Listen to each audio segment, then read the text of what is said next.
Lady Guinevere, 75. I've been on the platform for over a year, but most of my time on the platform was in the shadows. I came out of the shadows. I mean, I posted a few little things here and there, but I came out of the shadows during the insurrection of the Capitol. I was, like many Americans, so disgusted that our nation was being attacked by a group of people that claimed they supported it, that the hypocrisy just blew me away. And that's when I officially came out of the shadows. And to be honest with you, Mikey will tell you, I never expected the response my voice had to be what it became. I just thought I was going to be this little old lady that said my piece on it and that was it, and I would go away. And well, there's some truth to that anyway. However, it's a good thing that people, and I think a lot of different ages and races and heights and colors have all started listening to you as well. Yes, definitely. It's there's a message that needs to be heard, and our nation went from a place of unity to a place of hate. And I truly believe that if more people speak out and more of us unite, to quote someone amazing in my life, diversity equals power. And if we all come together and unite, we can change the outcome of all of this for the better. I'm optimistic too. I'm a diehard optimist, but I feel like this platform has given me an extra little dose of optimism because I saw just from the reactions that I get, I don't have half as, a third is what you have followers wise. Then again, I wasn't expecting any reaction either, because I am a senior citizen. So, and it's it was billed as like the young app for people, but I just think that there's this kind of magic that happens when you are like 1 minute, you have 1 minute to get your message across. And the thing that's extraordinary about this is that we're better than 99% of any Democrat that has been elected in our messaging abilities. And that's what I said to run for something. I said, you guys, no one in the Democratic Party knows how to message, or not well enough, or not enough of you. And I think if you give us a slate of some of the people that you're getting behind, that I think we can kind of digest some of these people and come out with our own verbiage to find that, of course you have to organically be connected to the candidate is. I found the person that I'm leaning towards getting really behind is this guy, Marcus Flowers, who's going up against Marjorie Taylor Greene. He's amazing. He's a veteran, he's African-American, he came from the streets. He's beyond a hero and like cowboy hat wearing, tough. But that's what we need. That's exactly what we need, Abe. I'll send you his link. The days of this repetitive politician scripting needs to come to an end. We need real people in there. We need people that care about what America is actually going through, not silver spoon fed babies that have no clue what's going on with the American worker. Yeah, lifetime Congress people that cannot possibly relate to you or I.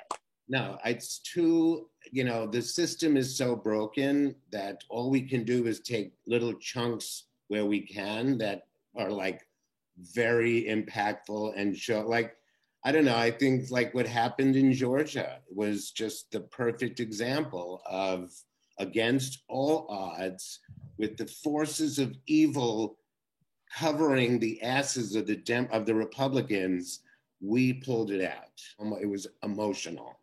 The last time I was emotional about an election was Barack Obama in 2008. That's a long stretch to give a shit. You know what I mean? Yeah, I used to be a diehard Republican. No way. Mm-hmm. Yeah. When did the transition? I don't hide that.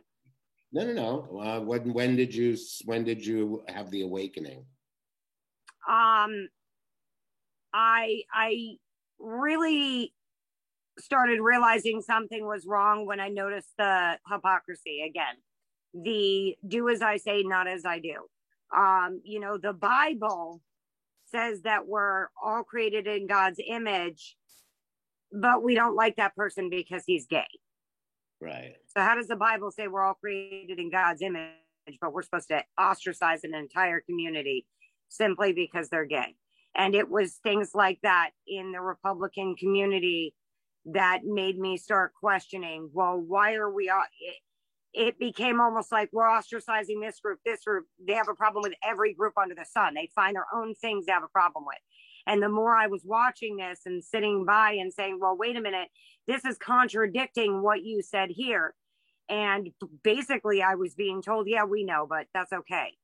I started having a huge problem with that. So it wasn't like a particular election. It was just a matter of lifestyle and looking around at the people who were in your life. Who I was relating to and who I had in my life and who I was calling my friends and realizing the hypocrisy of it. And even, again, this election, you know, we support the government, America all the way. Why we cause an insurrection? It's the never-ending hypocrisy for me. Yeah, the insurrection to me has to be, in my eyes, for the 2022 election, has to be one of the key talking points by every Democrat. You know, we are policy wonks, and it's like enough already. You know, we all know what Democrats stand for. Stop talking about it. Vilify the other guy. You know what I mean? We have to be bitches. We have to just be as evil as they are if we're going to get control, stay in control of the House and the Senate. It's so important. Yeah. So important. Yes, it absolutely is. And a lot of times people vote for the president, but they don't really care about, you know, the little elections. And what they don't realize is a lot of times those little elections are more important or just as important as the big one, because that kind of defines where the nation is going for the big elections. And a lot of times they get overlooked as not as many people vote in them. And people need to realize that those elections are just as, if not more important, because that's where we need, sending us where we need to be. Like none of us represent the establishment, you know what I mean? So yeah, of course we're going to vote for whatever Democrats there, and of course we're going to support blue in the House and the Senate, but it's all about like I want to have blue dog catchers as far as I'm concerned. I mean, I want to get down into whatever states are a challenge. I think we have to get in and dig in our heels in all those other smaller races. Yeah, well, what I'm noticing myself, and I don't know if you're noticing this as well, but what I'm noticing is whenever the GOP starts to realize they're losing their footing, they change the rules. They change, you know, they manufacture their own new system of how it has to be. And I've said this before, I believe this wholeheartedly, that the Republican Party is a dying breed. Definitely. People are no longer willing to stand for what they stand for. And so they, in order to continue to keep themselves alive, they have to do crazy shit like they're pulling in Georgia right now. Oh, we're going to take the ballot boxes out. No more voting on this day. And, you know, you can't do this. They're reaching so far to try to win these elections because it's just, they're losing their footing. And, you know, I mean, it's like I equate it to bank robbers going into a bank and the tellers and the managers just sitting there watching it happen and not doing anything about it. It's just like it's highway robbery in front of our eyes, and we can't figure out how to, you know, kneecap them. It's just weird. One has to ask themselves, why? Like, what's really going on in the cogs of this machinery for the Republican Party? Because it's almost like if we can't win, we're going to strong arm it, because we, you know, it's, you really have to ask yourself what's going on there. Like what's really going on? You know what I mean? Not what they want us to see, but what's really going on. Well, it's the thing, like, I think it's about, of course, power, but I really actually think that the Republican Party are so good at stealing money, whether it's from certain kind of things that they pass. I just think that they're funneling cash in every situation. And what they don't want to do is ruin their cash flow. Like, that's the whole thing with the entire Trump campaign. Every single move he made was about a cash flow situation for him or his family or his friends. And now it's pissing me off because every day there's another, the new item, like I get bulletins on my computer, and it's like a bulletin about something we knew that was happening as they were stealing. You know what I mean? It's like annoying that the press can't let quit the Trump campaign because it gives them eyeballs. But there's nothing that we already didn't know that was illegal that administration wasn't doing, yet it comes out like it's brand new. It's just, Yep. It's all about their whoopee, and they want the money is their whoopee, and they don't want to let their whoopee go, or their whatever you want to call it. Yeah, it's intense. So are there any plans that you have as a spokesmodel for TikTok now that you have a manager and everything? No, my main focus is to get the message out there, especially to, I think a lot of people don't reach out to people of my generation. And I think that it's important that we get more voices out of our generation so we can break the cycle, break the racism, help people understand the reality. And that is that being gay is not bad. It's not a crime. It's perfectly okay. And, pride matters. Women's rights matter. Science is real. All of these things that the Republicans have tried to bury for so long. That's pretty much my goal, is to get the word out there. And of course, to support our missing and murdered loved ones that haven't found justice for their cases. Unfortunately, women of color are some of the most underreported murders and abduction cases, and the indigenous and the natives. It's almost like pulling teeth trying to get their stories out there. And so those are two of my goals, is to get the word out, show people that these people's lives matter. And I guess, as the great Maya Angelou said, to be a rainbow in somebody's cloud and lift their spirits and lift my voice in unity and try to get this nation healed a little bit. When we were in lockdown, nothing mattered but what your immediate family or just everything that was important was immediate for you.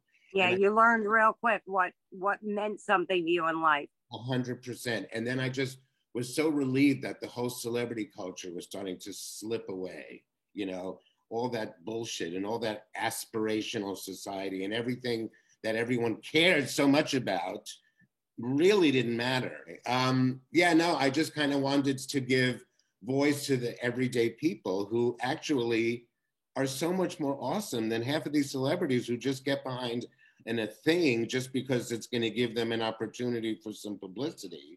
Whereas it's just really about just bearing our soul, which is what I think is really we're the next level of people that people should be paying attention to. Not just this 30, just not my just brew, but the hundreds and thousands of people on this platform that gets their message out in such a succinct way that I think that that's worth honoring. I think everybody has a voice. Everyone. It doesn't matter. Every single person has a voice, from the celebrity to the gas station worker. Everybody has a voice, and they deserve for that voice to be heard, and they deserve to have a place in society and be able to hold their head high, regardless of who they are or what they believe. Nobody should be ashamed because they were born different, or because they love someone, or because they have a different skin color. No one should be ashamed of who they are. we should just learn to embrace the diversity and the cultures and come together, because basically that's what America is anyway. It's a giant melting pot, and it's what made us so great starting out with. So, yeah, I think that's which is why these Republicans, where the party is now, it just is totally un-American. It's just mind-boggling. Thank you so much. Thank Remember, you. Black Lives Matter. Women's rights are humans' rights. Yeah. Yay.